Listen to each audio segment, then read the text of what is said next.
All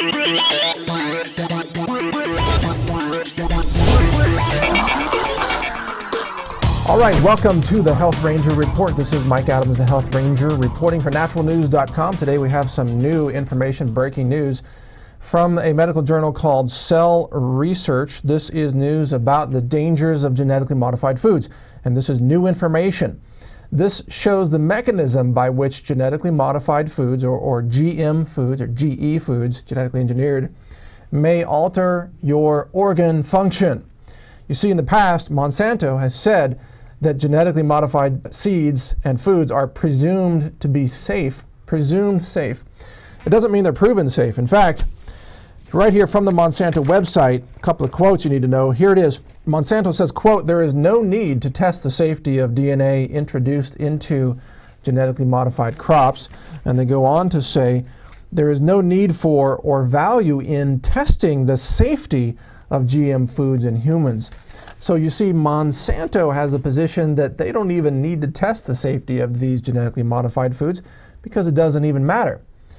But now here in Cell Research, we have a new study called the exogenous plant MIR16A.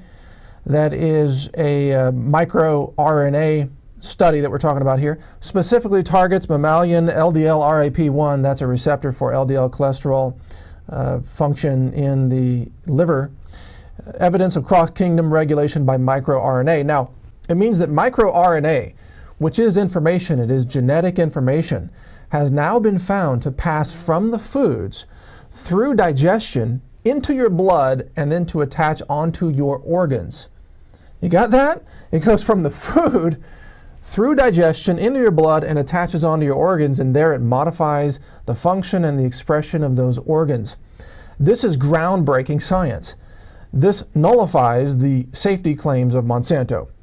And it means that we are more than just the vitamins and minerals and fiber and carbohydrates and proteins that we eat. It means we are also eating information. You got that? We're eating information because DNA and RNA is information.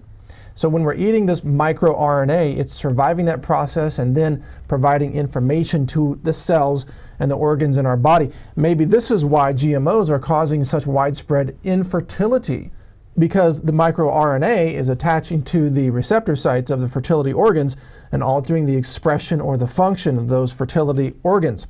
Let me read you some more from the study because it's quite fascinating. This is in the abstract of the study, which again was published in the September 20th edition, 2011 of Cell Research.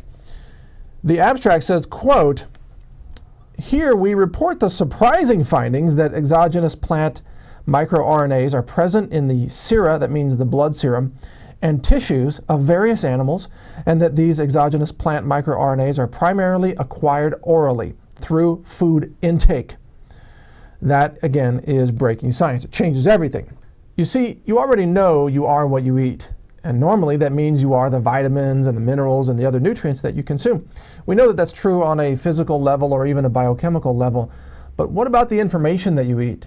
Are you also the information? The answer is yes, and this is, again, a whole new realm of science. When a predator is consumed by, when a predator consumes prey, there is a predator/prey relationship where there is a transfer of information from the prey to the predator. So back in American Indian lore, when the American Indians would kill and consume a buffalo, they would say that in some sense you become, or that buffalo becomes part of you, or a part of you becomes the buffalo. You and that animal or the plant that you consume become one. What we're finding now with the study is that is genetically a true statement at some interesting level. It's not just metaphor. It's actually biochemically true that you become, in a small way, but a very true way, part of what you consume. Now, what happens when you consume plants that have been altered, artificially concocted in a laboratory by profit-driven scientists working for the most evil corporation in the world? You get information that's bad information. It's not natural information. It is frankenfood information, and when you consume that, that information goes into your body and then begins to program your organs and your cells and your tissues to behave in a way that is artificial, that is not natural, that is Frankensteinian in its effect, in essence. That's what we're seeing with genetically modified foods. That's why this is a big deal. Let me read you some more quotes from this particular study. It says that this MIR168A could bind to the human mouse low-density lipoprotein receptor, that's the LDL cholesterol receptors, adapter protein, inhibit LDL-RAP1 expression in the liver. Again, this is altering your liver function in terms of regulating cholesterol, and consequently decrease LDL removal from mouse plasma. What that means is that you would have high LDL levels in your blood. These findings demonstrate that exogenous plant microRNA in food can regulate the expression of target genes in mammals. You got that? If you truly understand what's being said here, your jaw should be dropping to the floor. It's that big of a deal. This is huge. It means that, again, eating these genetically modified foods and crops can alter the expression of your organs.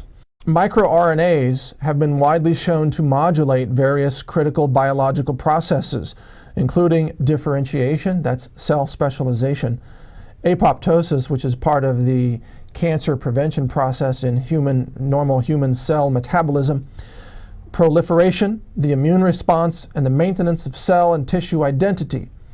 Now, that's another crucial statement. What do you get when your cell doesn't remember what identity it's supposed to express? You get a DNA mutation that results in the formation of a cancer cell that goes on to become a cancer tumor. So what we are seeing here now, written in this paper in language that's very technical, but if you understand it in layman's terms, it means simply this. If you eat genetically modified foods, you are absorbing information from those foods that can potentially cause cancer in your body. It can alter the expression, the function of your organs, such as the liver, and possibly, in fact, very likely, many other organs, including your brain, including fertility organs, including your kidneys, perhaps even your heart. In other words, the more genetically modified food you consume, the less human you become. That is a shocking but true statement. By eating this information, you are becoming less human and less natural. It's literally altering the expression of your body and your body's tissues. Going on in this study, again, published in Cell Research, it goes on to state that this has the potential to selectively interact with specific target cells and mediate intracellular communication. That's, wow. The secreted microRNAs can serve as a novel class of signaling molecules in mediating intracellular communication. In other words, it can interfere with the cell signals between your cells. And as Dr. Bruce Lipton wrote about in The Biology of Belief, it is the outside of the cell membrane, that is much of the intelligence of your whole system. It is the intelligence that tells the inside of the cell what to do based on what's happening in its environment. And what this study is showing is that, again, eating GMOs and genetically engineered foods can alter what signals your cells are receiving. Now, why does this matter? Here's a picture of BT corn. BT corn is a genetically modified variety of corn. It's grown throughout North America and around the world, in fact, and most of the corn that's harvested in America today is BT corn. BT is genetically engineered to produce an insecticide chemical in its own kernels. Yeah, an insecticide that kills insects by causing neurological damage. Now, inside the BT corn DNA, there is coding, artificial programming, you might say, for it to synthesize this insecticide in its own kernels. That way, when insects eat the corn, they die of neurological poisoning. So that way the insects don't eat the corn, and then they harvest the corn and they use it to make high fructose corn syrup. They use it to feed cattle. They use it to make your corn flake breakfast cereals and your corn tortillas and your corn soup and everything else that you're eating at the grocery store that's not USDA organic. Got that? If it's not non-GMO, it's probably BT corn. What this means, and I hope you truly get this, I hope you really, really understand this point. That's why I'm spending so much time on this. Based on this study, now we have the understanding of a mechanism by which you might eat BT corn and you might become a person who is now coded or programmed to produce insecticide in your own body. You understand that? That's a very big deal. In other words, the microRNA that is coding for the production of neurologically damaging insecticides in the corn could pass through digestion. It could get into your blood. It could get into your digestive tract. It could perhaps even attach to various organs in your body. It could, in fact, transfer into the so-called friendly flora that inhabits your intestinal tract, and those bacteria could then begin producing Bt insecticide in your own gut. That would cause you to start producing poison and suffering the symptoms of that poison inside your own gut. You could, in other words, become a pesticide factory. Again, remember when I said the more you eat of this, the less human you become. You're becoming less human and more factory, more pesticide factory. And now this isn't metaphor anymore, folks. I hope you get this. This is actual biological genetic truth. This is a scientific fact.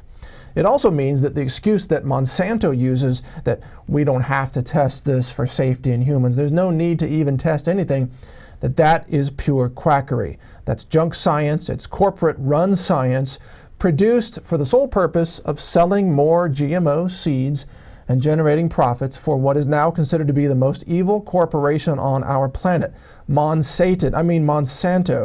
And the second most evil corporation being DuPont, which is also very heavily invested and involved in the GMO seed industry. So I hope you're getting this. In fact, this was covered by a story in The Atlantic, which is entitled, as you can see here, The Very Real Dangers of Genetically Modified Foods. The Atlantic covered this and pointed this out. It's being covered all across the media. Monsanto is denying this, but the science is now providing the explanation for the mechanism by which GMO foods can poison you. And in fact, again, code your body to produce poisons internally. So that's what you need to know. Now stay informed about this. Keep watching naturalnews.tv where we will be posting these videos. We're also posting this audio on soundcloud.com. Share this video if you're watching. If you're seeing this on YouTube, share it there. Get this information out to other people. I also want to encourage you to read naturalnews.com, where I serve as the editor, and we publish about 10 stories a day now from various authors, investigative stories about health issues that are important for you, your family, your children, and the future of our world. We're into sustainable living, we're into green living, we're also into health freedom. In addition, I want to encourage you to support Jeffrey Smith and his efforts at the Institute for Responsible Technology, the IRT. His website is responsibletechnology.org. And also help support Ronnie Cummins at the Organic Consumers Association, who helps fight against GMOs. He is at organicconsumers.org. And by the way, you can find some other videos that we've done at foodinvestigations.com, including a video about fake blueberries being used in breakfast cereals. There's going to be a lot more coming out this year, 2012, from myself, Mike Adams, and the Natural News production team. In fact, we're filming this in our new studio where we can bring you this information in a timely and professional way. Thank you for watching, and please share this video. This is Mike Adams, the Health Ranger, reporting on GMOs for naturalnews.com. Take care.